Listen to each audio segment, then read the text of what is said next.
ಆತ್ಮೀಯ H16 news Siddaramaiah ಸ್ವಾಗತ. ನಾನು ನಿಮ್ಮವ MI ಅಥವಾ ಮಲ್ಲಪ್ಪ ಜೋತವರ್. ಯಾವ ಭ್ರಷ್ಟಾಚಾರದ ವಿರೋಧವಾಗಿ ತನ್ನನ್ನು ತಾನು ಒಬ್ಬ ಪ್ರಾಮಾಣಿಕ ಅಂತೇಳಿ ದೇಶದ ಮುಂದೆ ಪ್ರಮಾಣೀಕರಿಸಿ ಬೆಳೆದು ಆಮ್ ಆದ್ಮಿ ಪಕ್ಷವನ್ನು ಕಟ್ಟಿ ಇಡೀ ದೇಶದಲ್ಲಿ ಒಂದು ಪ್ರಾಮಾಣಿಕತೆಯ ಝಲಕ್ಕನ್ನು ಮೂಡಿಸಿದಂಥ ಕೇಜ್ರಿವಾಲ್ಗೆ ಅದೇ ಭ್ರಷ್ಟಾಚಾರ ಆರೋಪದಲ್ಲಿ ನಮ್ಮ ಮೋದಿಯವರ ಸರ್ಕಾರ, ಅದರಲ್ಲೂ ಮೋದಿಯವರು ಡೆಲ್ಲಿಯ LG ಲೆಫ್ಟಿನೆಂಟ್ ಗವರ್ನರ್ ಸಾರಾಯಿ ವಿಷಯದಲ್ಲಿ ಅವರನ್ನು ಏನಪ್ಪ ಅಂದ್ರೆ ಅಲ್ಲಿಯ ED ಮೂಲಕ CBI ಮೂಲಕ ಅದು ದುರ್ಬಳಕೆ ಅಂತ ನಾವು ಹೇಳಬೇಕಾಗಿದೆ ಬಳಸಿಕೊಂಡು ಅವರನ್ನು ಜೈಲಿಗೆಟ್ಟಿದ್ರು. ಚುನಾವಣೆಯಲ್ಲಿ ಅದನ್ನ ಇಶ್ಯೂ ಮಾಡಿ ಗೆದ್ದರು ಈ ದೆಹಲಿಯ ನಮ್ಮ ಮೋದಿಯವರ ಹಿಂಬಾಲಕರನ್ರಿ ಅಥವಾ ಅವರ ಪಕ್ಷನ್ರಿ. ಇವತ್ತು ಆ ಕೇಜ್ರಿವಾಲ್ ಏನು ಆರೋಪ ಮಾಡಿದ್ರು ಕೇಜ್ರಿವಾಲ್ ಮೇಲೆ ಇವರು ಅವ್ಯಾವೂ ನಿಲ್ಲಿಲ್ಲ. ಭ್ರಷ್ಟಾಚಾರಿ ಅಲ್ಲ. ಮಧ್ಯದಾಗೆ ಎರಡನೇದಾಗೆ ಇಲ್ಲಿಯವರೆಗೆ ಯಾವುದೇ ಸಾಕ್ಷಿಯನ್ನು ಕೊಡಲಿಕ್ಕಾಗಲಿಲ್ಲ. ಅವ್ರ ಮೇಲೆ ಆರೋಪ ಮಾಡಿದ ನೆಲೆಯಲ್ಲಿ 100 ಕೋಟಿ 60 ಕೋಟಿ 1000 ಕೋಟಿ ಚುನಾವಣೆಯಲ್ಲಿ ಬಳಸಿದಾರೆ, ಗೋವಾ ಚುನಾವಣೆಯಲ್ಲಿ ಬಳಸಿದಾರೆ, ಅಲ್ಲಿ ಬಳಸಿದಾರೆ, ಎಲ್ಲ ಹೇಳಿ ಹೇಳಿ ಹೇಳಿ ಪಾಪ ಒಬ್ಬ ಕೇಜ್ರಿವಾಲ್ರು, ಮನೀಶ್ ಸಿಸೋಡಿಯಾ, ಸತ್ಯೇಂದ್ರ ಪಾಲ್ ಇವ್ರ ಮಿತ್ರನೆಲ್ಲರನ್ನು, ಸತ್ಯೇಂದ್ರ ಜೈನ್ ಇವ್ರನ್ನೆಲ್ಲರನ್ನು ಜೈಲಿನಲ್ಲಿ ಹಾಕಿ ಆಮ್ ಆದ್ಮಿಯ ಈ ಒಂದು ಪ್ರಾಮಾಣಿಕರತೆ ನಾವು ಹೇಳಬೇಕಾಗಿದೆ. ಈ ಜನರಿಗೆ ತೊಂದರೆ ಕೊಟ್ಟಿದ್ದು ನಿಜವಾಗಿಯೂ ಈ ದೇಶ ಕಂಡಂಥ ಅತ್ಯಂತ ಕೆಟ್ಟ ಗಳಿಗೆ ನಾವು ಹೇಳಬೇಕಾಗಿದೆ. ಮೋದಿಯವರು ಮತ್ತು ಶಾ ಅವರು ಇಬ್ಬರು ಇದಕ್ಕೆ ಹೊಣೆಗಾರರು ಅಂತ ಹೇಳಬೇಕಾಗಿದೆ. ಕೋರ್ಟ್ ನೇರವಾಗಿ ಸ್ಪಷ್ಟವಾಗಿ ಇಲ್ಲಿವರೆಗೆ ಇವ್ರ ಮೇಲೆ ನೀವು ಸಾಬೀತು ಮಾಡಲಿಕ್ಕೆ ಆಗಿಲ್ಲ ಅಂತ ಬಿಡುಗಡೆ ಮಾಡ್ಯದ. ಅಂದ್ರೆ ED CBI IT ಇವೆಲ್ಲ ಏನಿದ್ದೇವ ಸಂಸ್ಥೆಗಳು, ಸ್ವಾಯತ್ತ ಸಂಸ್ಥೆಗಳೆಲ್ಲ ದುರ್ಬಳಕೆ ಮಾಡಿಕೊಂಡು ತಮಗೆ ಬೇಡ ಅಂತ ರಾಜಕಾರಣಿಗಳೆಲ್ಲ ಇವತ್ತಿನವರೆಗೂ ಅವರನ್ನು ಜೈಲಲ್ಲಿ ಕುಡಿಯೋಗೋ ಮತ್ತೇನೋ ಮಾಡ್ತಾ ಇರೋದು ಮಾತ್ರ ಇದರಿಂದ ಸಾಬೀತಾಗುವಂಥದ್ದು ಇವು ಸ್ಪಷ್ಟ ಆಗಿದೆ. ಸ್ವತಂತ್ರವಾದ ಮೀಡಿಯಾಗೆ ಬೇಕಾಗಿರುವುದು ಸ್ವತಂತ್ರ ಧ್ವನಿ. ಆ ಸ್ವತಂತ್ರ ಧ್ವನಿ ಉಳಿಸಲು ನೀವು ಮಾಡಬೇಕಾದದ್ದು ಇಷ್ಟೇ. ಅದೇನಪ್ಪಾ ಅಂತಂತಂದ್ರೆ ನಿಮ್ಮ ಕೈಲಾದಷ್ಟು ಸಹಾಯ ಈ ಚಾನಲ್ಗೆ ಮಾಡಿ ಹಾಗೂ ನಿಮ್ಮ ಧ್ವನಿಯನ್ನು ಕಾಪಾಡಿಕೊಳ್ಳಿ. ಈಗ ಕೇಜ್ರಿವಾಲ್ ಇವತ್ತು ಈ ಒಂದು ಆರೋಪದಿಂದ ಹೊರಗೆ ಬಂದ ತಕ್ಷಣ ಪಾಪ ಅವರ ಮುಖವನ್ನು ನೋಡಬೇಕಾಗಿತ್ತು, ಅವರು ಅಳುವುದನ್ನು ನೋಡಬೇಕಾಗಿತ್ತು, ಅವರು ಆ ದೃಶ್ಯವನ್ನು ನೋಡೋ ಮನಸ್ಸು ಇಷ್ಟು ನೋವಾಗ್ತದೆ. ಈ ದೇಶದಲ್ಲಿ ಏನೇನಾಗ್ತಾ ಇದೆಯಪ್ಪ ಅಂತ.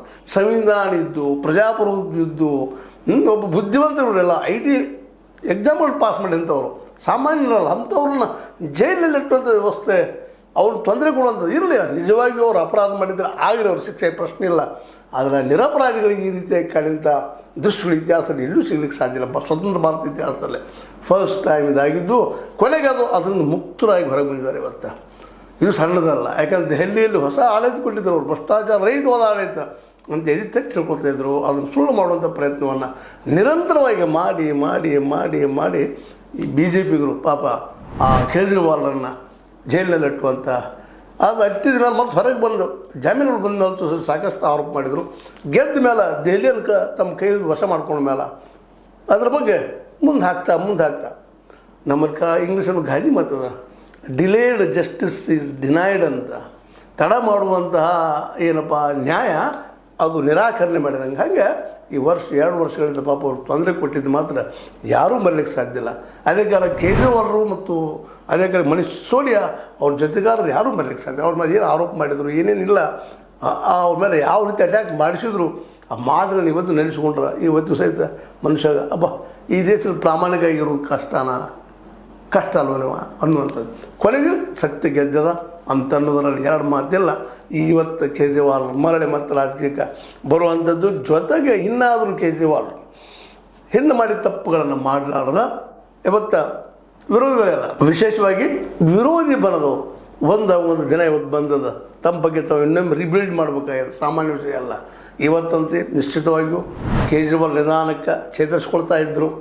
ಮೇಲ್ಮೇಲೆ ತಮ್ಮದೇ ಅಂತ ಅಡ್ವರ್ಟೈಸ್ ಕೊಡುವಂಥದ್ದನ್ನು ಮಾಡೋ ಜೊತೆಗೆ ತಾವು ಏನು ಮಾಡಲಿಕ್ಕೆ ಹೊರಟಿದ್ದೀವಿ, ಗೋವಾದಲ್ಲಿ ಫ್ರೀ ಕ್ಲಿನಿಕ್ ಮಾಡ್ತೀವಿ, ದವಾಖಾನೆಗಳನ್ನು ಮಾಡ್ತೀವಿ, ಸ್ಕೂಲ್ಗಳನ್ನು ಮಾಡ್ತೀವಿ, ಲೈಬ್ರರಿಗಳನ್ನು ಮಾಡ್ತೀವಿ, ಈ ಲೈಬ್ರರಿಗಳು ಅಂತೇಳಿ ಒಂದು ಹೊಸ ವಾತಾವರಣ ನಿರ್ಮಾಣ ಮಾಡೋ ಪ್ರಯತ್ನ ನಡೆಸಿದ್ರು.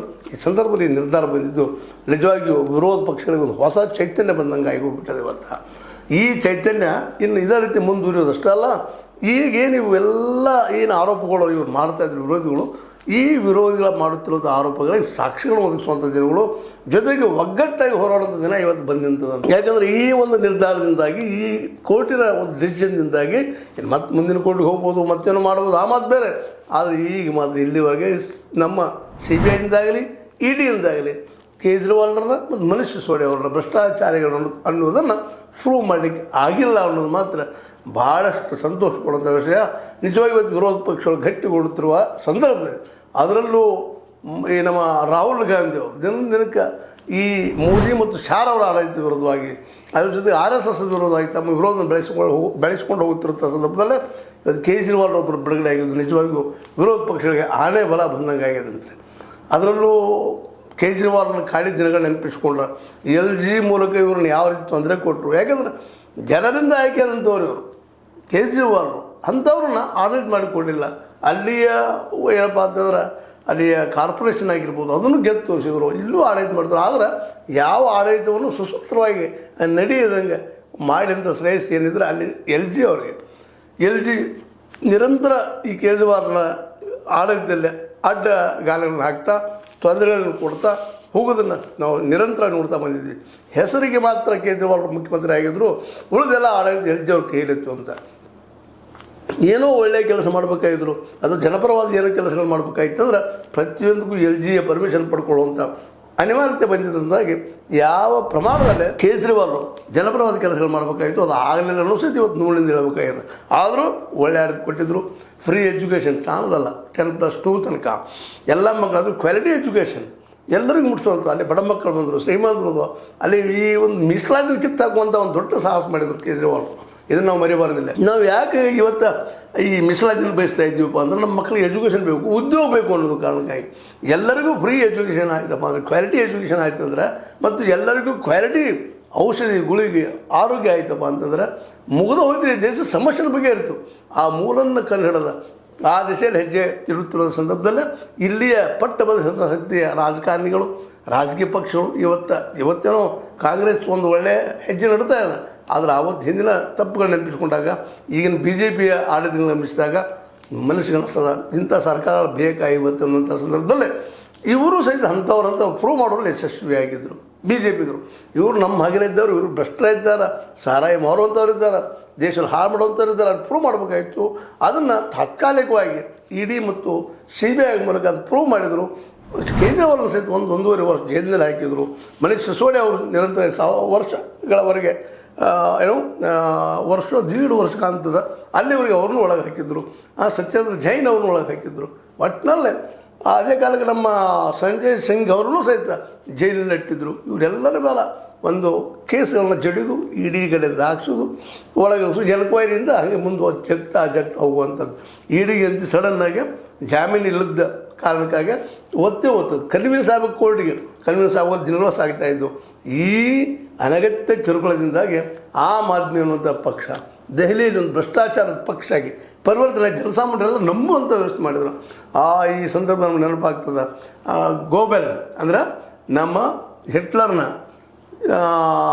ಬೆಂಬಲಿಗ 100 ಸಲ ಸುಳ್ಳನ್ನು ಹೇಳಿದರೆ ಅದು ಸತ್ಯ ಆಗ್ತದೆ ಅನ್ನೋದಕ್ಕೆ ಇವತ್ತು ಕೇಜ್ರಿವಾಲ್ರ ಮೇಲೆ ಹೇಳಿದಂಥ 100 ಸುಳ್ಳುಗಳು ಸತ್ಯ ಆದವು. ಆದರೆ ಇವತ್ತು ಸತ್ಯನ ಹೊರಗೆ ಬಂದ ಆ 100 ಸುಳ್ಳುಗಳನ್ನು ಇವತ್ತು ಜಗತ್ತಿಗೆ ತೋರಿಸುವಂಥ ಕೆಲಸ ಆಗ್ಯದ. ಹೀಗಾಗಿ ಇವತ್ತು ಮರಳಿ ಆಮ್ ಆದ್ಮಿ ಪಕ್ಷ ಜೀವಂತಿಗೆ ಬಿಟ್ಟಿದ್ದು ಅಷ್ಟಲ್ಲ, ವಿರೋಧ ಪಕ್ಷಗಳು ಅದರಲ್ಲೂ ಮುಖ್ಯವಾಗಿ ಇವತ್ತು ರಾಷ್ಟ್ರ ಮಟ್ಟದಲ್ಲೇ ಏನಾದರೂ BJPಗೆ ಪ್ರಬಲ ಸ್ಪರ್ಧೆಗೆ ಉಳಿದಿದ್ರೆ ರಾಹುಲ್ ಗಾಂಧಿ ಅವರು ಅವ್ರ ಜೊತೆಗೆ ಕೇಜ್ರಿವಾಲ್ನ ಸೇರಿಕೊಂಡು ಹೊಸ ಒಂದು ವಿರೋಧ ಪಕ್ಷವನ್ನು ತಯಾರು ಮಾಡ್ಕೊಂಡು ಭಾಳ ಒಳ್ಳೆಯದ. ಆದರೆ ಇಲ್ಲೊಂದು ಕಿವಿಮಾತು ಹೇಳಬೇಕಾಗ್ತದೆ ಕೇಜ್ರಿವಾಲ್ರಿಗೆ. ನಾನಾ ಎಲ್ಲ ಅನ್ನುವಂಥ ಕೇಜ್ರಿವಾಲ್ರು ತಿಳ್ಕೊಳ್ಬೇಕಾಗಿದೆ. ಇಲ್ಲ ಸಾಂಘಿಕವಾಗಿ, ಸಂಘಟನಾತ್ಮಕವಾಗಿ ಪ್ರಾಮಾಣಿಕ ಹೇಳ್ತಾರೆ ಅವರು. ಹಿಂದಿನ ಕಾಂಗ್ರೆಸ್ ಬಿಡಲವರು, ಹಿಂದಿನ ಕಾಂಗ್ರೆಸ್ ಬಗ್ಗೆ ನಾವು ಹೊಂದಾಣಿಕೆ ಮಾಡ್ಕೊಂಡು ಹೋಗಲಿ ಅಂತ ಹೇಳೋದಿಲ್ಲ. ಇವತ್ತಿನ ಕಾಂಗ್ರೆಸ್ ಅದರಲ್ಲೂ ರಾಹುಲ್ ಕಾಂಗ್ರೆಸ್ನ ಬಗ್ಗೆ ಮತ್ತೊಮ್ಮೆ ಅಭ್ಯಾಸ ಮಾಡಿ ಜೊತೆಗೂಡಿದರೆ ರಾಷ್ಟ್ರ ಮಟ್ಟದಲ್ಲಿ ಒಂದು ಶಕ್ತಿ ಅವಶ್ಯ ಆಗ್ತದೆ.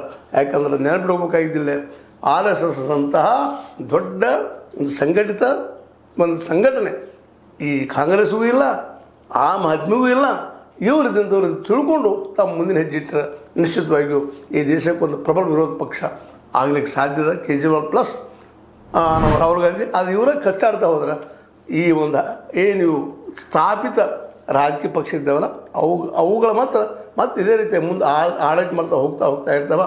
ಯಾಕಂದರೆ ಎಲ್ಲಿವರೆಗೆ ಕೇಂದ್ರದಲ್ಲಿ BJP ಸರ್ಕಾರ ಇರ್ತದೋ ಅಲ್ಲಿವರೆಗೆ IT, CBI, ED ಆ ಸರ್ಕಾರಗಳು ಮೀರಿ ಹೊರಗೆ ಬರಲಿಕ್ಕೆ ಸಾಧ್ಯ ಇಲ್ಲ. ಯಾಕೆ ಎಲೆಕ್ಷನ್ ಕಮಿಷನ್ ಇವತ್ತು ಅವ್ರ ಕೈಯಲ್ಲಿ ಸಿಕ್ಕೊಳ್ಳೋದು ನಿಮ್ಗೆ ಗೊತ್ತದ.